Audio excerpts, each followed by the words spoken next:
नमस्कार। आज हम अहमदाबाद में जो हाल ही में एयर इंडिया विमान हादसा हुआ, उसकी गहराई से पड़ताल कर रहे हैं। हमारे पास इस घटना से जुड़े कुछ शुरुआती विश्लेषण हैं और हमारी कोशिश है ये समझने की कि आखिर आखिर हुआ क्या। ये हादसा है एयर इंडिया फ्लाइट 171 का। एक बोइंग 7878 विमान था, VTANB। 12 जून 2025 को अहमदाबाद से लंदन जा रहा था और टेक ऑफ के फौरन बाद, मतलब बिल्कुल तुरंत बाद, वो क्रैश हो गया। एक मेडिकल कॉलेज हॉस्टल पे गिरा। विमान में 242 लोग सवार थे। बहुत दुखद है कि इनमें से 241 की जान चली गई। सिर्फ एक यात्री, विश्वास कुमार रमेश, वो बच पाए। और जमीन पर भी, मतलब जहां विमान गिरा, वहां कम से कम 39 लोगों की मौत हुई और 60 से ज्यादा लोग घायल हैं। और सबसे ज्यादा चौंकाने वाली बात शायद ये है कि टेक ऑफ के सिर्फ 36 सेकंड बाद पायलट ने मेडे कॉल दिया।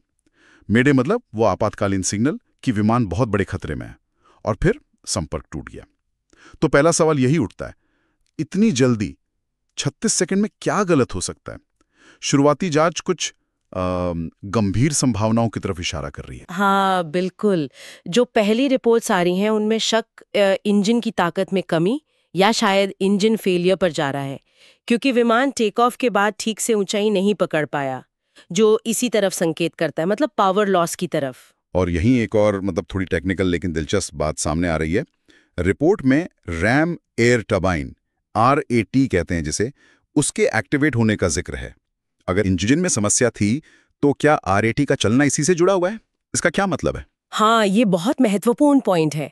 आरएटी जो है वो असल में एक इमरजेंसी पावर सिस्टम है, बैकअप जैसा। इसका चलना एक तरह से कंफर्म करता है कि विमान के या तो मुख्य इंजन या फिर मेन इलेक्ट्रिकल सिस्टम में कोई बड़ी, बहुत सीरियस प्रॉब्लम आई थी।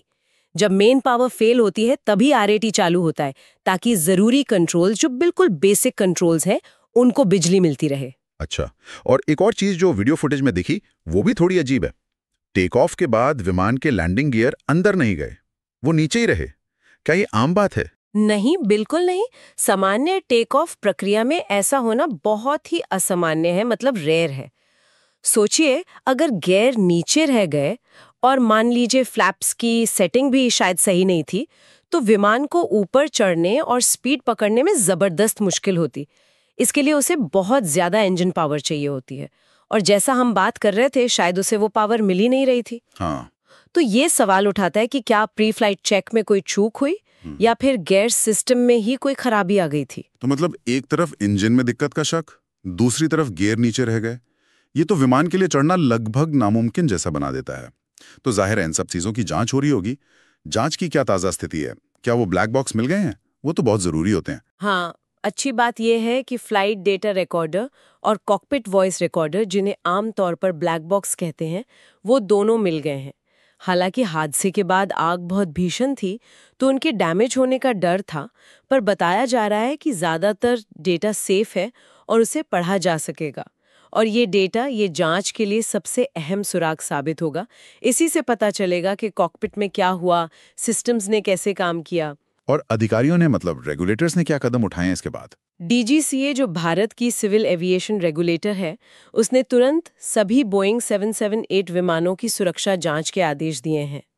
खासकर वो 778 जिनमें GE/GANX इंजन लगे हैं, क्योंकि इस विमान में भी यही इंजन थे और ये काफ़ी कॉमन इंजन्स हैं 778 के लिए।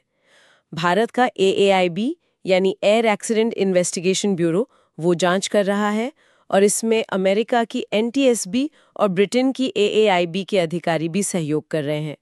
लेकिन पूरी रिपोर्ट आने में, शुरुआती रिपोर्ट भी आने में अभी शायद कुछ महीने लग सकते हैं। ये जटिल प्रक्रिया होती है। और पायलटों के बारे में कोई जानकारी? क्या क्रू की तरफ से कोई चूक या कोई भूमिका सामने आई है? देखिए, अभी तक जो जानकारी है उसके मुताबिक क्रू अनुभवी था, काफी एक्सपीरियंस्ड। फिलहाल जांच का पूरा फोकस तकनीकी पहलुओं पर ही है। पायलट की भूमिका पर अभी कोई निष्कर्ष नहीं निकाला गया है। ये सब डेटा आने के बाद ही साफ हो पाएगा। उधर एयर इंडिया ने भी एहतियात के तौर पर जांच पूरी होने तक अपनी कुछ इंटरनेशनल 787 फ्लाइट्स कम कर दी हैं। तो अगर हम सब कुछ समेटें तो स्थिति ये है कि टेक ऑफ के कुछ ही सेकंड्स में एक भयानक हादसा। मुख्य संकेत इशारा कर रहे हैं इंजन या इलेक्ट्रिकल सिस्टम की बड़ी खराबी की तरफ, जैसा कि RAT के चलने से पता चलता है।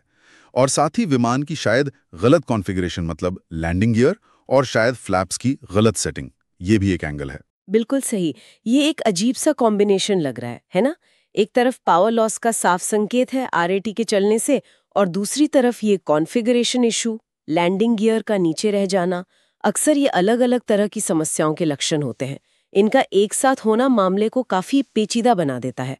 अब असल तस्वीर तो ब्लैक बॉक्स के डेटा से ही सामने आएगी। घटनाओं का सही क्रम क्या था, कौन सी चीज पहले हुई, कौन सी बाद में, और ये सब कैसे जुड़ा है। ये मशीनरी, शायद प्रक्रियाओं और हो सकता है कुछ और फैक्टर्स से जुड़ी एक बहुत उलझी हुई पहेली है। वाकई एक बेहद दुखद घटना है और इसके पीछे के कई सवालों के जवाब मिलने अभी बाकी हैं।